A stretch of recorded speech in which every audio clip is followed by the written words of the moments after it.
What is up everyone, it's TK and welcome back to the channel. Today I'm going to show you one of my bases that I designed myself and it's been defending really good, but the base is quite old, so why is it defending good? And that is going to be the question for this video, so let's dive in and see this video. Well, some of you asked me why I didn't bring CWL bases, and this is one of the reasons. We got three major meta strategies right now. One of them is with the dragons, of course, and the invisibility spell for the royal champion charge, and the other one is the root rider Valkyrie spam, and that is also with the royal champion charge. And the third one is the fireball rocket balloon. So these three strategies is dominating the tournaments, the Legends League, and of course the CWL. And you can see from the style of this base, those Teslas, even if a RC charge is being made with so many invisibility spells, sometimes she's never gonna go in. Okay, so this is how I've designed this base in general. The rage core is crazy. Even if you drop an overgrowth for it, your troops will have to come back to this entire area. This is why, as I said, I didn't bring a base video for CWL. I really wanted to give it a try and see which base style works against every single one of these strategies that are in top. And I was praying that someone attacks it with multiple different approaches, and they did. So here we are making this video. Now, of course, the sweepers on this attack are pointing away from the opposite side of the town hall direction, so no one can dragon spam from the opposite side. This means a lot of dragon attacks comes from in front of the town hall, which in this case, as you can see, if you take down the town hall too early, there's gonna be no defense left for the major amount of dragons to push into the base. And look at the amount of air traps I put in this core. It's insane and it's crazy. And guys, this base, I uploaded it when it was like the new defense that got added to the game. I have uploaded it on my membership channel and it was like a month ago. So it's crazy to me that how this base works really good even to this day. And well, talking about membership, if you guys want to join and see what bases are there, of course the link will be down below in the description. It's going to be all in the Discord channel. But enough of advertising about myself. You can see the power of this base in CWL, and this is not hard mode. If you're doing tournament attacks, guys, I don't personally think there is anything that can take down that core in hard mode. It's just impossible to run through it, and this is how the first attack goes. Now I have a little trick here with the king monolith and the geared up tower, which is the multi-arch tower, and the ricochet cannon. No one can drop headhunters for that enemy king. It's crazy how much I've put, how much thoughts I put into this base, and it's working out very well. So let's move on to our second hit. Next up, as I told you, we're gonna have some Root Riders attacks. Okay, we got 5 invisibility, a typical Root Rider approach with an Electro Titan for the Clan Castle troops mainly. But what most people love to do on this base is to send the RC for the core or send the RC for, of course, the geared up tower, because it's, well, kind of reachable from the RC walk, but that is the whole point. I baited this entire right side, as you saw from the last defense, and it's insane. Now, look at this. You may have thought, hold on, is this a point where RC goes to the core? Well, it's not gonna happen with 5 invisibilities because we got high HP buildings, but even if you have multiple more, there is going to be Clan Castle troops right here in front of your RC, which means the RC will always target it, or even if you make it invisible, they will end up going for at least a town hall. But that is it. The rage core and the poison tower make sure this core is fully heavy with slowing down those troops.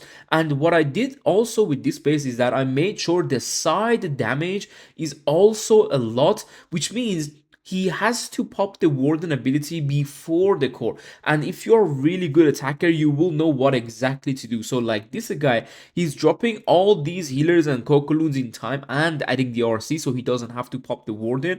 But now notice, he's gonna go to the core, but this is why I have a Tornado. Again, keeping this Warden ability intact and making sure I get the most value out of the core before the enemy dive into it. And especially when we got that Giga Bomb, they can get dropped backwards. So now you can see again the power of this base. And this is just the core.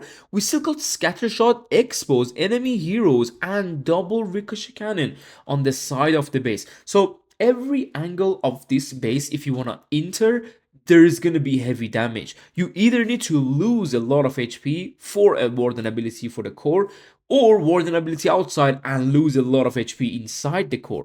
I know the meta bases in Legends League how they are right now. I mean, there are a lot of those ring style bases, but honestly, I may give this base a try in Legends League again and see how it works. Maybe I'll do a few tweaks with the new defense, but honestly, I love this because I've never seen anyone drop their RC or troops on the opposite side, because that new defense is where, because it's in a corner, they want to attack it. They want to get it out of the way at the beginning.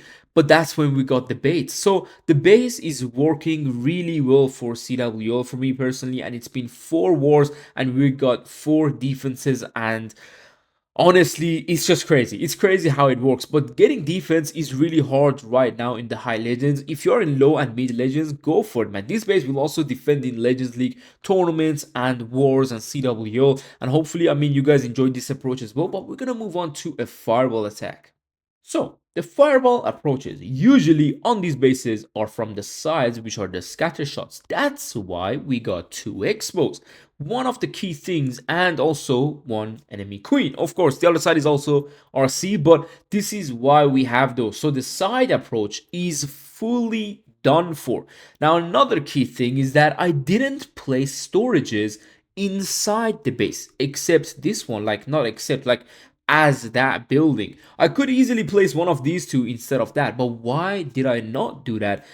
It's because the warden will lock onto a storage and the enemy has a lot of time to drop those invisibilities on the defenses, which means the warden will not step anywhere weird and he will be stuck on those traps. Now, again, this approach you can see even with the warden fireball, they're gonna go from this side, and especially with this rotation of the base, something that not a lot of people think of is rotating the base to this side, meaning enemy is always going to approach it from either like the here, like, or here, because they're right-handed. It's so hard to drop your troops all the way from back here. It's really tough. That's why a lot of people choose the fireball, royal champion, root riders, dragons, everything from these sides, and it's all beta. This guy is investing so many rocket loons to try to get that warden firewall into the core, and this is when I'm gonna tell you that is the step up of the warden. If this was a storage, this warden had a lot of time, but notice this: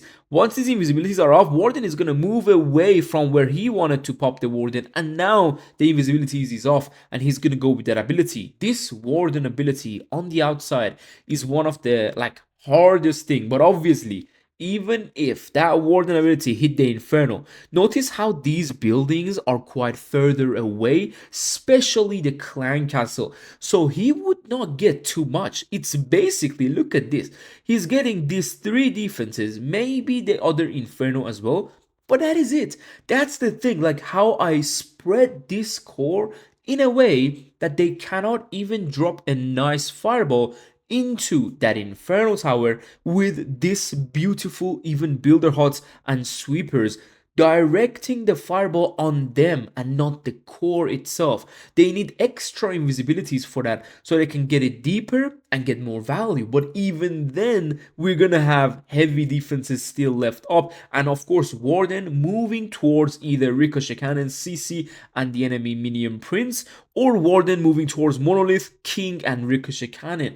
Either way, this entire approach is fully baited that it's impossible to do, especially if there is heavy stress on you. Like there is so much, I don't know how to say it, like, you know how you get nervous and you need to triple in this base or your team loses. These are where like it's just impossible, as I said, with these fireballs.